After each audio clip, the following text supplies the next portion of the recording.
Hermanos y hermanas amados, hay algo muy extraño en la vida espiritual del ser humano, una paradoja que pocas veces nos atrevemos a mirar de frente, y es que cuanto más amados somos, a veces más fácilmente el ser humano busca otro amor para llenar ese vacío. Nacimos en las manos providentes de Dios, siendo acompañados por Él en cada paso, en cada respiro, en cada lágrima silenciosa que nadie más conoció. Y sin embargo hay etapas de la vida en las que seguimos sintiendo un vacío. Seguimos sintiendo que algo sin nombre nos falta. Y entonces empezamos a buscar en el trabajo, a buscar en relaciones pasajeras, a buscar en los aplausos de la gente, a buscar en cualquier cosa que pueda hacer que el corazón olvide por un momento su sed más profunda. Y así un día nos damos cuenta de que nos hemos alejado demasiado, tanto que ya no recordamos bien dónde está el camino de regreso. El profeta Ezequiel, en el capítulo 16, narra una imagen que nos deja en silencio, una imagen sin adornos, sin evasivas, tan cruda que casi resulta despiadada.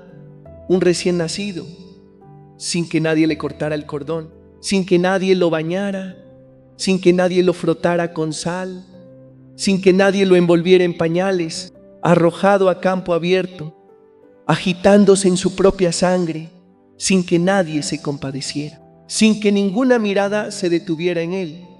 No es una historia ajena a nosotros, aunque haya sido escrita hace miles de años. Es la imagen de tantas almas que están aquí presentes, o que están escuchando detrás de una pequeña pantalla. Almas que alguna vez se sintieron abandonadas, que alguna vez yacieron en medio de la vida sin que nadie se compadeciera, aunque por fuera hayan aprendido a sonreír cada mañana al salir de casa, aunque hayan aprendido a responder que todo está bien cuando alguien pregunta. Hay quienes entre nosotros fueron abandonados por un padre que se fue cuando aún éramos demasiado pequeños para entender lo que ocurría, dejando un vacío que, a pesar de tantos años de vida adulta, nada ha logrado llenar. Hay quienes fueron abandonados por un matrimonio que se enfrió hace mucho tiempo, aunque los dos sigan bajo el mismo techo, aunque compartan la misma mesa, pero con los corazones tan distantes como dos continentes sin puente que los una. Hay quienes fueron abandonados por los propios años de juventud que pasaron demasiado rápido, dejando a una persona de mediana edad de pie en medio de la vida, preguntándose si todo lo que se esforzó, todo lo que sacrificó, todo lo que entregó, todavía tiene algún sentido. Hay quienes fueron abandonados dentro de su propia familia, por comparaciones hirientes, por expectativas nunca alcanzadas, por silencios fríos en lugar de un abrazo. Y en medio de todas esas soledades, la palabra de Dios se atreve a decir algo asombroso, sin evasivas, sin embellecer nada. Y es que Dios pasó justo en el momento en que nos agitábamos en nuestra propia sangre, justo cuando éramos más feos, más débiles, cuando ya no teníamos nada de qué enorgullecernos. Él no esperó a que estuviéramos arreglados y limpios para acercarse. No esperó a que demostráramos nuestro valor para inclinarse hacia nosotros. Solo dijo una frase breve, pero capaz de salvar toda una vida, que dijéramos: vive y crece como brote del campo.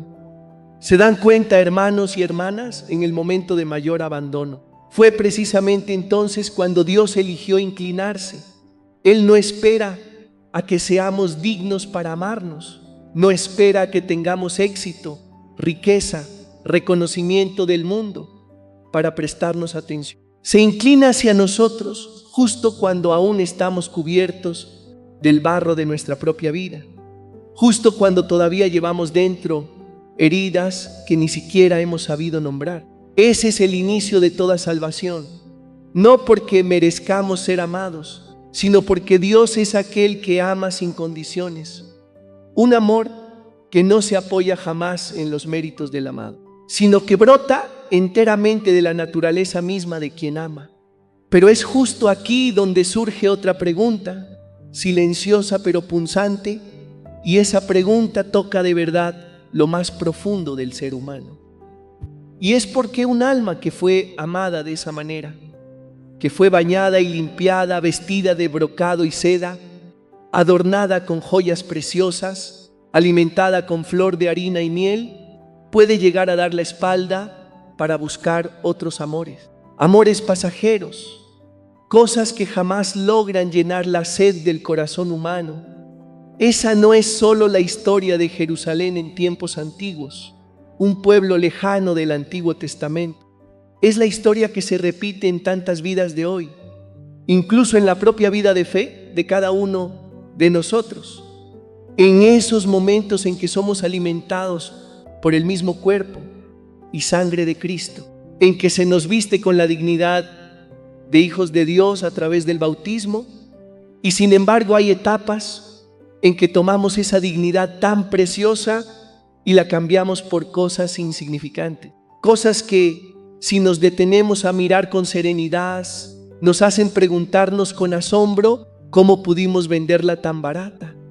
Queridos hermanos y hermanas, este no es el momento de reprocharnos con dureza, ni tampoco el momento de rendirnos ante el peso de la culpa.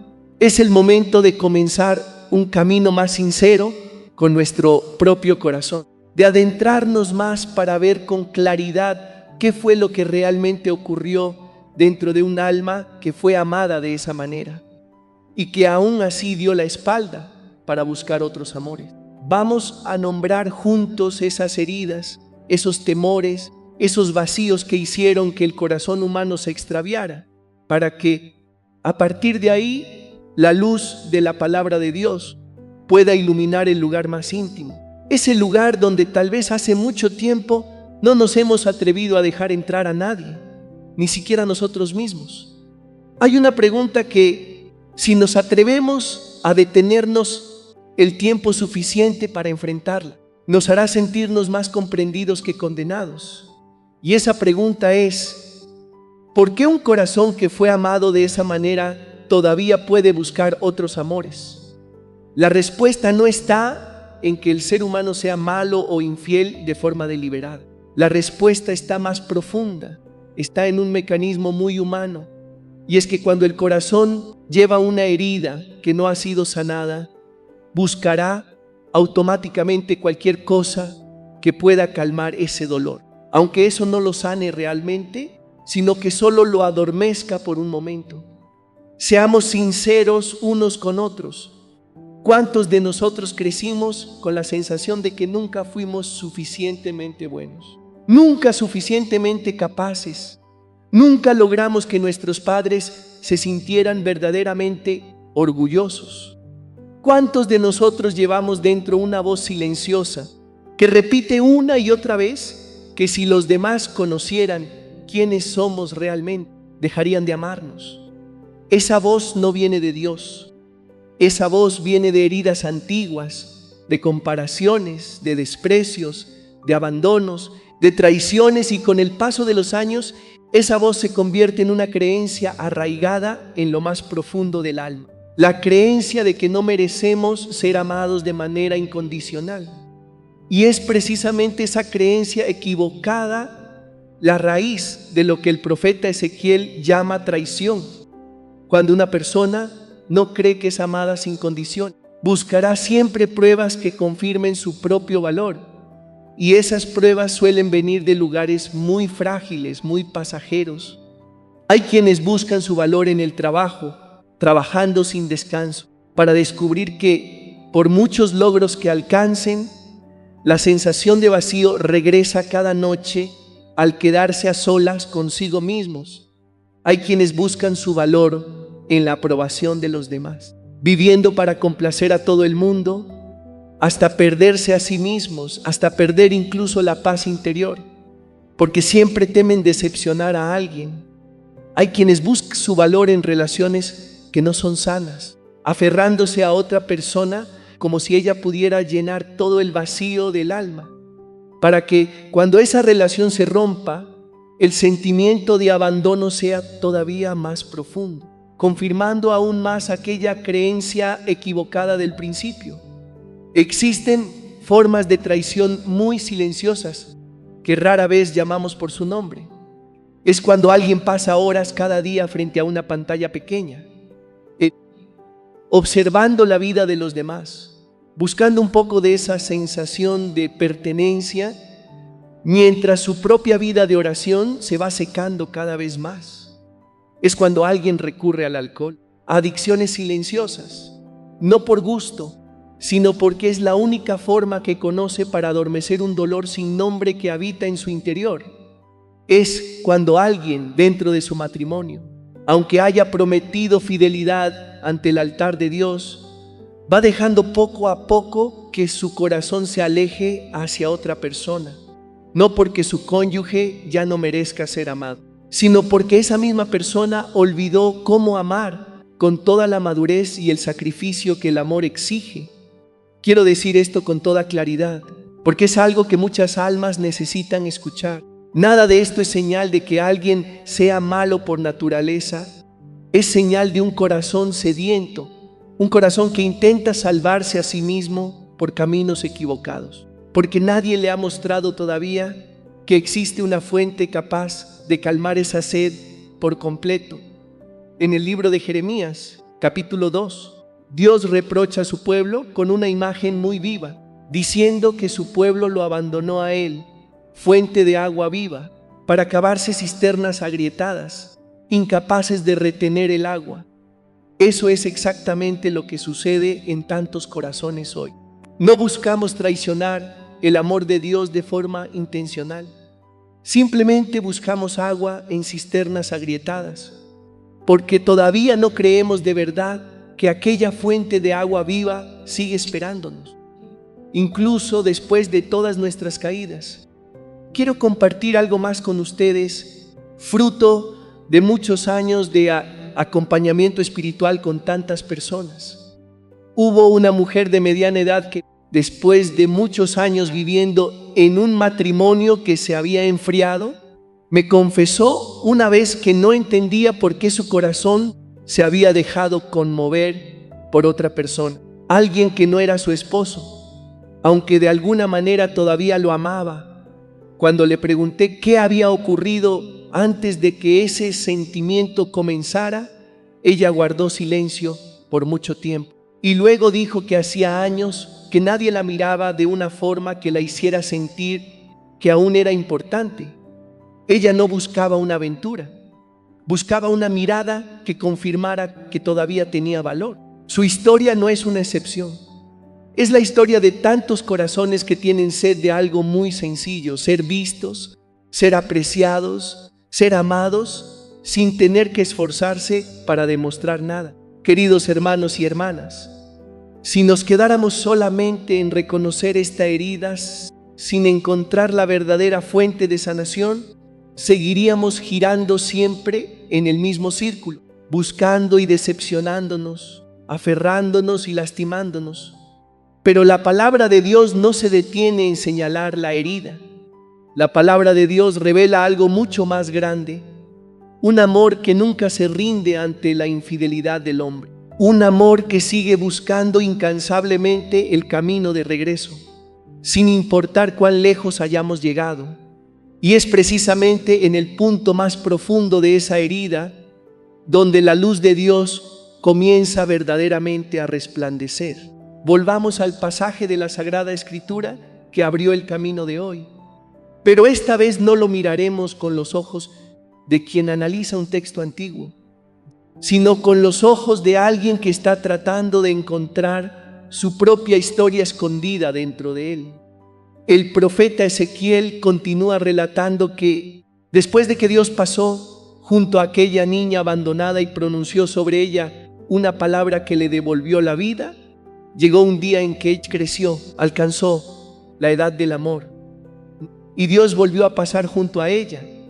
Y esta vez Él no solamente la salvó, extendió sobre ella su manto para cubrir su desnudez, hizo alianza con ella, estableció un pacto, y ella llegó a ser suya.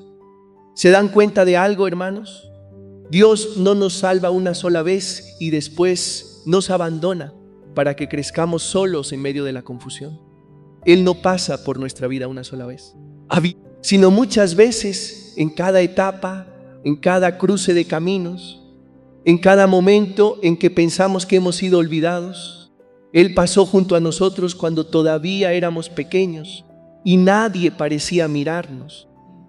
Pasó junto a nosotros cuando entramos en la edad adulta, frágiles, vulnerables, con un profundo deseo de ser amados. Y también pasa durante los años de la madurez, cuando las canas comienzan a aparecer, cuando los sueños de la juventud se han transformado en las preocupaciones cotidianas de la vida, cuando el corazón a veces se endurece porque ha sido golpeado demasiadas veces. Y en cada una de esas etapas, Él hace lo mismo, se inclina, cubre y establece una alianza. Este no es un Dios distante, sentado en lo alto de un trono para juzgarnos. Este es un Dios que camina al mismo ritmo que las heridas del ser humano, que espera pacientemente el momento adecuado para extender su mano, sin apresurarse jamás, sin rendirse nunca. Luego el profeta continúa con palabras muy concretas, muy detalladas, casi como una madre que cuenta cada cosa que preparó para su hija amada antes de un día muy especial. Dios la baña, limpia su sangre, la unge con aceite perfumado, la viste con ropas de lino fino, le pone sandalias de cuero, la cubre con un velo de seda, la adorna con joyas, brazaletes, collares, pendientes y una magnífica corona sobre su cabeza. Ella come flor de harina, miel y aceite de oliva. Se vuelve extraordinariamente hermosa, hasta el punto de que su fama se extiende entre las naciones. Hermanos y hermanas amados, esta es precisamente la imagen de lo que Dios ha hecho por cada uno de nosotros a través de los sacramentos. El agua del bautismo es ese baño que limpia nuestra alma de toda mancha del pecado original y nos hace pasar de la condición de alguien abandonado en medio del campo a la condición de hijos amados dentro de la casa del Padre. El santo óleo con el que somos ungidos en el día de la confirmación es ese aceite perfumado con el que Dios nos unge para llevar en nosotros el sello del Espíritu Santo, un sello que nunca desaparece. Aunque nos alejemos por caminos muy lejanos, el cuerpo y la sangre de Jesucristo que recibimos cada vez que participamos en la Santa Misa son esa flor de harina, esa miel que alimenta nuestra alma cada día. Un alimento que no se limita a una sola entrega, sino que se nos ofrece continuamente, porque Dios conoce muy bien cuán fácilmente puede tener hambre y sed el corazón humano. Y nuestra dignidad de hijos de Dios es esa magnífica corona que ninguna corona terrenal puede igualar. Una dignidad que no depende de nuestra apariencia exterior, ni de nuestra edad, ni de nuestros éxitos o fracasos a lo largo de la vida. Pero entonces ocurrió algo doloroso. El profeta dice que precisamente porque confió en su belleza, precisamente porque puso su confianza en su propia fama, ella tomó todo lo que Dios le había regalado y se lo entregó a los que pasaban por el camino. Este es el punto en el que quiero que nos detengamos por un largo momento, porque aquí se encuentra el corazón de todo el mensaje de hoy. El pecado más profundo no consiste solamente en un acto exterior. El pecado más profundo aparece cuando olvidamos el origen de todo lo bueno que hay en nosotros, cuando comenzamos a creer que nuestra belleza, nuestro valor y nuestros dones son fruto únicamente de nosotros mismos. Y entonces pensamos que tenemos derecho a utilizarlos como queramos, en lugar de reconocer que todo es un regalo, que todo lleva la huella de una alianza de amor. San Agustín, en las páginas de sus escritos sobre el camino de su regreso a Dios, expresó esta verdad con una afirmación que la Iglesia sigue recordando hasta hoy. El corazón humano ha sido creado para Dios y permanecerá inquieto hasta que descanse en Él. Precisamente esa inquietud, cuando no sabemos reconocerla correctamente, puede ser malinterpretada por el ser humano.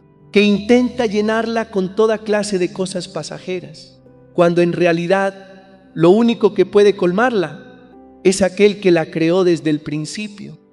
Y aquí es donde la palabra de Dios nos revela algo maravilloso, algo que ninguna otra religión del mundo se atreve a proclamar con una audacia semejante.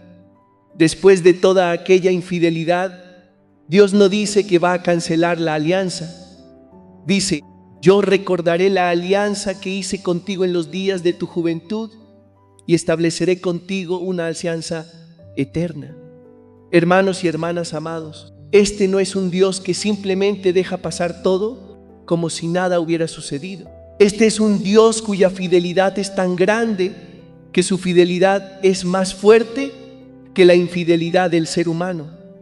La alianza que Dios establece nunca depende de que el hombre sea capaz de cumplirla perfectamente, porque si dependiera de nosotros, habría quedado rota hace muchísimo tiempo. Esa alianza permanece en pie porque está fundada en la propia fidelidad de Dios, una fidelidad que no vacila. Aunque nosotros le demos la espalda una y otra vez, la segunda carta a Timoteo, en el capítulo 2, nos dice algo semejante. Si nosotros somos infieles, Él permanece fiel, porque no puede negarse a sí mismo. Y lo más hermoso de este pasaje, aquello que quisiera que cada uno de ustedes llevara hoy a casa, es que el propósito del perdón de Dios no consiste en que sigamos viviendo atrapados en la culpa, sino en que seamos sanados precisamente de esa vergüenza que nos mantiene prisioneros. El profeta dice que cuando Dios perdone, recordarás y sentirás vergüenza, pero ya no te atreverás a abrir la boca a causa de tu vergüenza. Esta no es una vergüenza que aplasta, que atormenta, que nos impide levantar la cabeza. Es una vergüenza transformada por el amor, una vergüenza silenciosa y contemplativa, semejante a la que experimenta el hijo pródigo cuando regresa a casa. Su padre lo abraza, le pone un vestido nuevo y coloca un anillo en su mano. Y dentro de aquel abrazo, el hijo ya no necesita pronunciar todas las palabras de perdón que había preparado, porque el amor del padre es más grande que todas sus explicaciones. Esa es la vergüenza de la gratitud, no la vergüenza de una condena. Hay una distancia enorme entre ambas, y precisamente en esa distancia es donde el Evangelio se revela verdaderamente diferente de todas esas formas de moralismo rígido que el mundo suele imponer sobre las almas que han tenido la desgracia de caer. Ahora unamos esto con el pasaje del Evangelio según San Mateo, capítulo 19, cuando los fariseos se acercan a Jesús para preguntarle acerca del divorcio. Jesús los lleva nuevamente al designio original de Dios.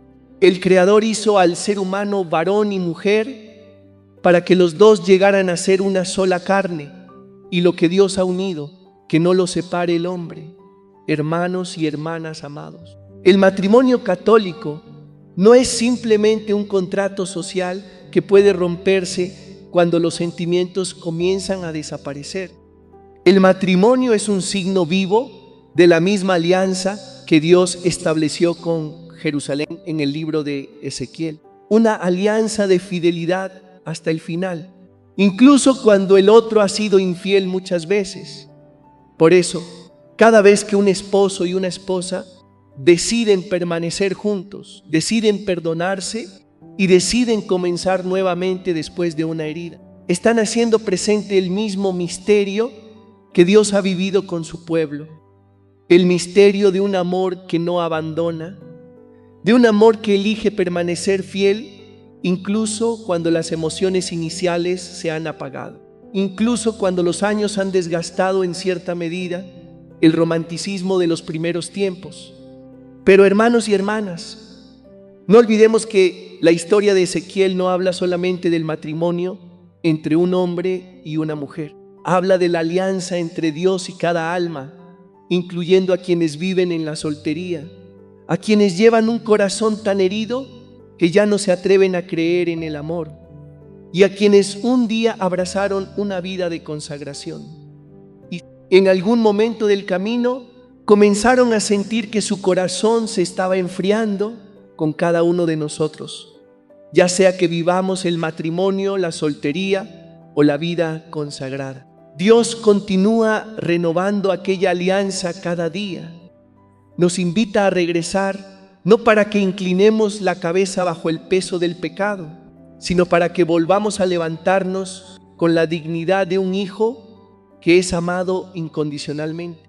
Hermanos y hermanas amados, quizás en este mismo momento haya algo dentro de ustedes que se está conmoviendo, un recuerdo de aquellas veces en que buscaron amor en los lugares equivocados, una sensación que mezcla consuelo con lágrimas al descubrir que han sido amados mucho más de lo que jamás imaginaron y que, sin embargo, tantas veces no supieron valorar ese amor.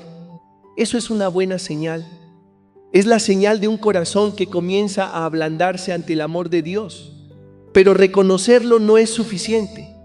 Ese corazón necesita entrar en un camino concreto, un camino hecho de pasos reales, para que, desde el reconocimiento de que somos amados, podamos pasar a atrevernos a vivir nuevamente dentro de ese amor cada día, mediante decisiones pequeñas pero verdaderas. Aquí mismo, durante esta semana, en medio de las circunstancias concretas de nuestra propia vida, hay una verdad que necesito decir con toda claridad antes de seguir adelante. Y es que todo conocimiento espiritual, por profundo que sea, si no se traduce en una acción concreta, terminará desvaneciéndose poco a poco como el rocío de la mañana que se evapora en cuanto sale el sol. Acabamos de contemplar juntos a un Dios fiel, un amor que nunca se rinde, una alianza eterna. Pero si nos quedamos solamente en la emoción de este momento, sin dar un paso concreto, mañana, al salir de aquí, todo volverá a ser como antes y la belleza de hoy quedará reducida a un recuerdo pasajero. Por eso, los invito a caminar conmigo hacia un recorrido muy real, muy cotidiano, para que ese amor que acabamos de contemplar pueda tocar de verdad cada día de nuestra vida y no se quede solamente en una hora de liturgia para después desvanecerse en silencio. El primer paso, y también el más importante, es atrevernos a hacer un examen sincero de nosotros mismos, no con la mirada de un juez severo, sino con la mirada tierna de quien quiere comprenderse mejor para poder ser sanado. Los invito, en el silencio de su propio corazón en este momento, a preguntarse cuáles son esas cisternas agrietadas a las que están acudiendo para intentar saciar la sed de su corazón. Puede ser una adicción silenciosa que nadie más conoce. Puede ser el hábito de pasar horas frente a una pantalla cada noche para huir del vacío. Puede ser una forma de vivir solo para complacer a los demás, hasta perderse a sí mismo. Puede ser una relación que está alejando silenciosamente su corazón de su cónyuge, de la propia vocación que eligieron. Puede ser simplemente un ajetreo constante que usamos para tapar una soledad que no nos atrevemos a nombrar. Examinarse no es para condenarse a uno mismo, sino para nombrar correctamente la herida, porque solo cuando la nombramos correctamente podemos llevarla al lugar adecuado para ser sanados. Así como un enfermo solo puede recibir el remedio correcto cuando se atreve a decir su verdadero síntoma, en lugar de esconderlo por vergüenza. Y ese lugar, hermanos y hermanas, es precisamente el sacramento de la reconciliación. Muchos de nosotros llevamos años alejados del confesionario, no porque hayamos dejado de creer, sino porque cargamos un temor silencioso, miedo a ser juzgados, miedo a decir en voz alta aquello de lo que más nos avergonzamos, miedo de que Dios nos vea como alguien que lo ha traicionado demasiadas veces como para merecer todavía el perdón. Hay quienes incluso llevan dentro la sensación de haber confesado el mismo pecado tantas veces que llegan a pensar que Dios debe estar ya cansado de ellos. Pero precisamente el pasaje de Ezequiel que hemos meditado responde a esa pregunta de forma contundente. Dios no espera a que seamos perfectos para perdonarnos. Él mismo lo dijo con claridad. Me acordaré de la alianza y estableceré contigo una alianza eterna. El sacramento de la reconciliación no es un tribunal para condenar. Es el lugar donde Dios nos baña una vez más, tal como lo hizo con la niña abandonada de antaño, limpiando la sangre, ungiendo con perfume y devolviéndonos la dignidad que habíamos perdido. San Juan Pablo II decía que el confesionario es el lugar donde el ser humano experimenta la misericordia de manera más concreta, porque allí no es el hombre quien se perdona a sí mismo, sino el propio Dios, quien a través del ministerio de la Iglesia se inclina y pronuncia la palabra del perdón con su propia voz. Los invito, si hace tiempo que no se acercan al confesionario, a que esta semana sea la semana de su regreso, no con una lista de pecados para enumerar deprisa, sino con un corazón sincero que desea ser lavado de nuevo desde el principio, como un hijo que ya no quiere seguir cargando el barro de los años perdidos. El segundo paso es volver a alimentar la vida eucarística. Si el sacramento de la reconciliación es el lugar donde somos bañados, la Eucaristía es esa flor de harina, esa miel que alimenta nuestra alma cada día, tal como lo describió el profeta Ezequiel. ¿Cuántos de nosotros acudimos a la misa por costumbre, de pie, sentados, recitando oraciones por inercia, olvidando que cada comunión es una renovación de la alianza que Dios hace con nosotros, una nueva declaración de amor dirigida a nuestra propia alma, como el primer amor que sigue esperando pacientemente junto a la mesa, aunque el otro haya estado ausente tantas veces en su corazón. Los invito, la próxima vez que se acerquen a recibir el cuerpo de Cristo, a detenerse un instante en su interior y decirle: Señor, sé que he buscado el amor en lugares equivocados, pero hoy regreso, aliméntame de nuevo desde el principio, hazme volver a ser hermoso ante tus ojos. Como una vez lo hiciste con Jerusalén, el tercer paso, dirigido especialmente a quienes viven el matrimonio, es atreverse a renovar cada día la propia respuesta de amor. Hemos meditado juntos que el matrimonio es signo vivo de la alianza entre Dios y el ser humano, una alianza que no depende de la emoción pasajera, sino de una decisión fiel que se repite cada día. Tal vez el amor inicial entre ustedes y su cónyuge se haya ido apagando con los años. Tal vez las heridas acumuladas hayan hecho que se conviertan en extraños bajo el mismo techo. Tal vez ambos se hayan acostumbrado tanto al silencio que ya no recuerdan la última vez que se preguntaron de corazón cómo está el otro. Pero los invito a recordar que el propio Dios, aunque fue traicionado tantas veces, eligió recordar la alianza y comenzar de nuevo. Si Dios pudo hacerlo con un pueblo infiel, nosotros también podemos aprender a hacerlo con la persona a quien prometimos amar toda la vida. Eso puede ser simplemente el primer abrazo después de meses de frialdad, una disculpa que han postergado demasiado tiempo, una noche sentados escuchándose sin juzgar, sin culpar, una oración compartida que hace tiempo dejaron de elevar juntos a Dios.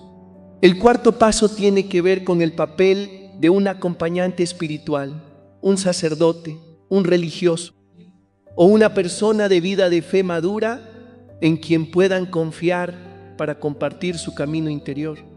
Muchas veces en el trabajo pastoral he comprobado que las almas más heridas suelen ser las almas más solas, sin nadie a quien contarle la verdad de lo que están viviendo.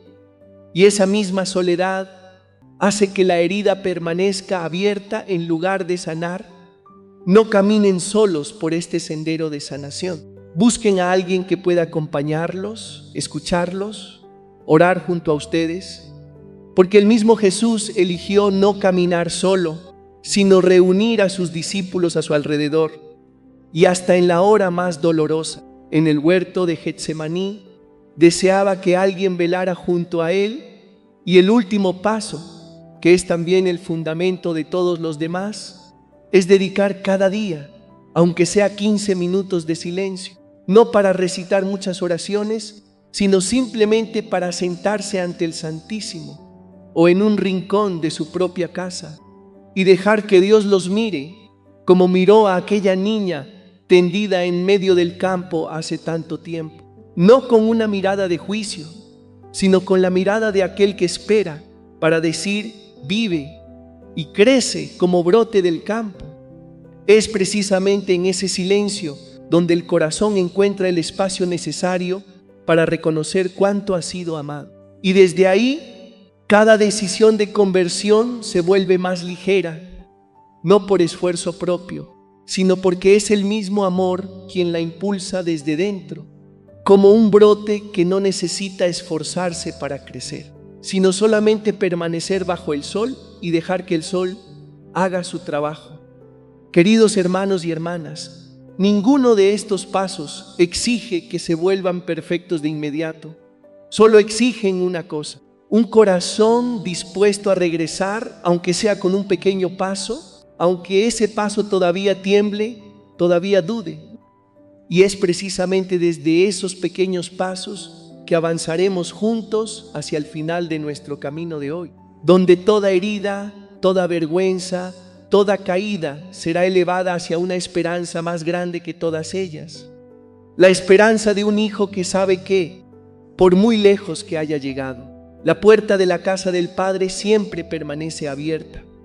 Hemos recorrido juntos un camino que no ha sido nada fácil, desde la imagen de un recién nacido abandonado en medio del campo, hasta un alma bañada por Dios, vestida de brocado, coronada con esplendor, que luego dio la espalda para entregar todo lo más precioso a cambio de cosas pasajeras.